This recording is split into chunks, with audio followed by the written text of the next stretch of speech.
साथियों, आज हम लोग पढ़ेंगे एकादश अध्याय 11th चैप्टर। इसमें हमको पढ़ना है सप्तमी विभक्ति अधिकरण कारक के बारे में। तो आइए जो पाठ्य परिचय दिया गया है उसमें पढ़ते हैं सप्तमी विभक्ति क्या होती है और अधिकरण कारक किसे कहते हैं। क्रिया के आधार को अधिकरण कारक कहते हैं। समझना है, क्रिया के आधार को, आधार का मतलब होता है जिस पर कुछ स्थित हो, उसे हम आधार कहते हैं। तो क्रिया के आधार को अधिकरण कहते हैं। इसके बारे में डिटेल में आगे समझेंगे। अधिकरण कारक में सप्तमी विभक्ति होती है। यथा मतलब जैसे मुनयः वने वसंती, ऋषि जंगल में रहते हैं, ऋषि मुनि लोग वन में रहते हैं। यहाँ बसंती क्रिया का आधार वन है। बसंती है जो क्रिया है, बसंती मतलब रहते हैं, यह क्रिया है और इसका आधार क्या है? वन है। मतलब रहने का तो बात हो रहा है, लेकिन कहाँ रहते हैं?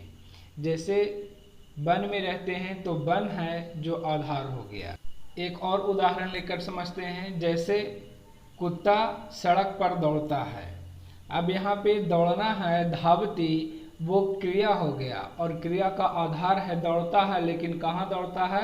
तो सड़क पर दौड़ता है। सड़क यहाँ पे आधार हो गया और धावती यानी दौड़ना यह है जो क्रिया हो गया। क्रिया का आधार सड़क हो गया, मार्ग। इस तरह से आगे बढ़ते हैं।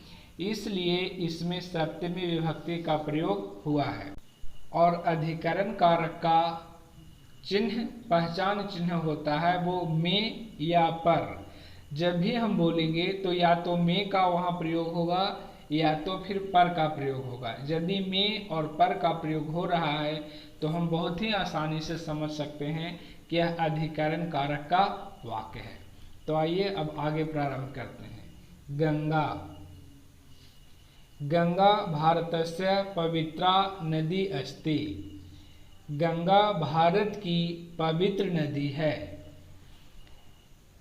प्राचीन ग्रंथेषु गंगायाः महत्वं वर्णितम् अस्ति। यानी प्राचीन ग्रंथों में, यहाँ रेड मार्क किया हुआ है, जो भी अधिकरण कारक होगा जिसमें सप्तमी विभक्ति का प्रयोग हुआ होगा वह यहाँ रेड मार्क से इंगित किया हुआ होगा। तो देखिए यहाँ प्राचीन ग्रंथेषु यानी पुराने ग्रंथों में गंगायाः महत्वं वर्णितम अस्ति। गंगा का महत्व वर्णित है, यानी पुराने ग्रंथों में गंगा के महत्व का वर्णन किया गया है। ऐसा हिमालयात् निःसरति, यह हिमालय से निकलती है। कोलकाता नगरस्य समीपे ऐसा बंगोपसागरेण सह मिलति। कोलकाता शहर के समीप यानी नज़दीक यह बंगाल की खाड़ी से मिलती है। यह जो गंगा नदी है वह हिमालय से निकलती है और कोलकाता शहर के, कोलकाता नगर के निकट यह बंगाल की खाड़ी में मिलती है। एतत् स्थलं गंगा सागरः कथ्यते, और यह स्थल गंगा सागर कहा जाता है। वहाँ जो मिलती है बंगाल की खाड़ी में, उस जगह को ही गंगा सागर कहा जाता है। For more videos, subscribe my YouTube channel Harsh Narayan Pandey। साथियों, यहाँ पे गंगा नदी का तस्वीर दिया गया है।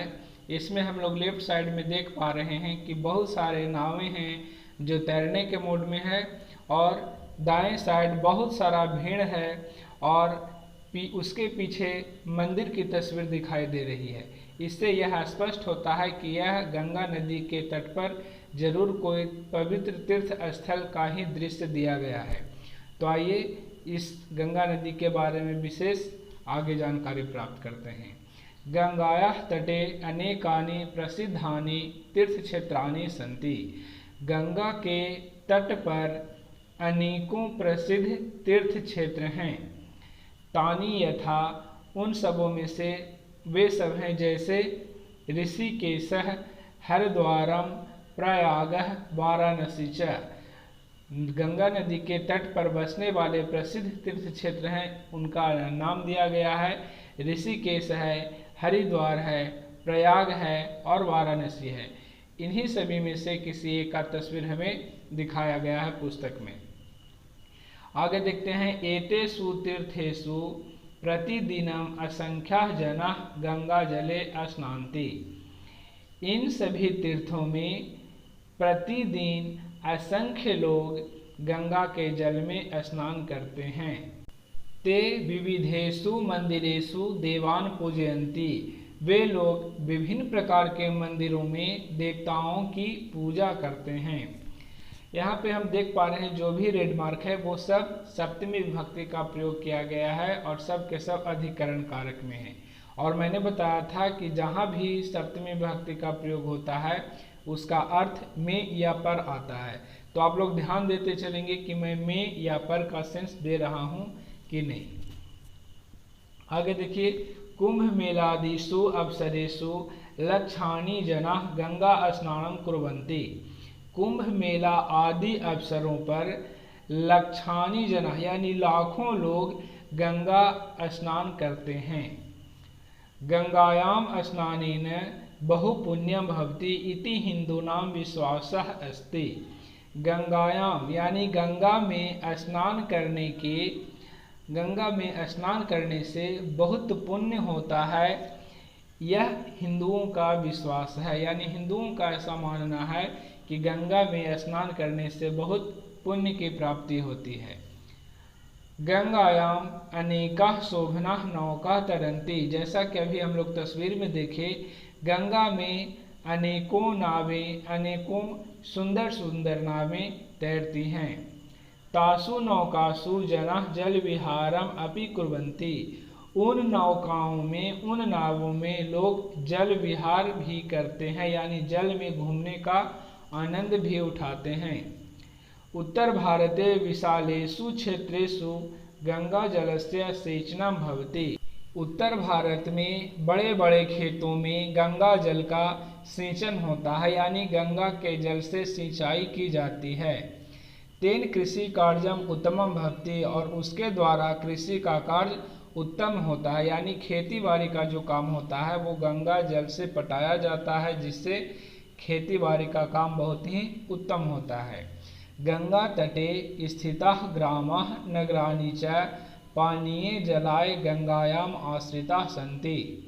और कह रहा है, गंगा के तट पर स्थित गांवों और शहरों, गंगा के तट पर स्थित गांव एवं शहर पीने के जल के लिए भी गंगा पर आश्रित होते हैं। यानी जो गंगा के तट पर बसने वाले गांव हो या शहर हो, वो गंगा के जल पर ही पीने के लिए आश्रित होते हैं। इसके बाद पढ़ना है हम लोगों को, इन वाक्यों को भी देखें। लेकिन उससे पहले साथियों, अगर यह वीडियो आपको अच्छा लगा हो तो इसे लाइक करें, अपने साथियों के साथ शेयर करें और चैनल को सब्सक्राइब करें ताकि और भी वीडियो आपको मिलता रहे। अब आगे देखते हैं, इन वाक्यों को भी देखें। वृक्षे खगा सन्ति। पेड़ पर पक्षियां हैं। एतयोः विद्यालयोः बालिका पठन्ति। इन दोनों विद्यालयों में लड़कियां पढ़ती हैं। पर्वतेषु गजः भ्रमन्ते। यानी पहाड़ों पर या पर्वतों पर हाथियां टहलते हैं, घूमते हैं। आगे देखते हैं, सभायाम बालिका न गच्छन्ति। यानी सभा में लड़के नहीं जाते हैं। तयोः नौकयोः चत्वारः जनाः सन्ति। उन दो नावों पर 4 लोग हैं।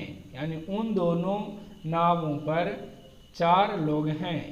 एतासु लतासु पुष्पाणि विकसन्ति। इन लताओं में फूल खिलते हैं। वने मयूराः नृत्यन्ति। वन में मोर नाचते हैं। तौ शिक्षकौ कयोः गृहयोः तिष्ठतः। वे दोनों शिक्षक किन दो के घर पर रहते हैं या ठहरते हैं। तेषु पुस्तकेषु चित्राणि सन्ति। तेषु पुस्तकेषु यानी उन पुस्तकों में तस्वीरें हैं। अब इसके बाद हम लोगों को देखना है शब्द संग्रह। तो आइए एक नज़र हम लोग शब्द संग्रह को देख लेते हैं। कहीं कोई कठिन शब्द हो तो यहाँ से हम लोग उसे आसान बना सकते हैं। So wish you all the best. Thank you. That's all.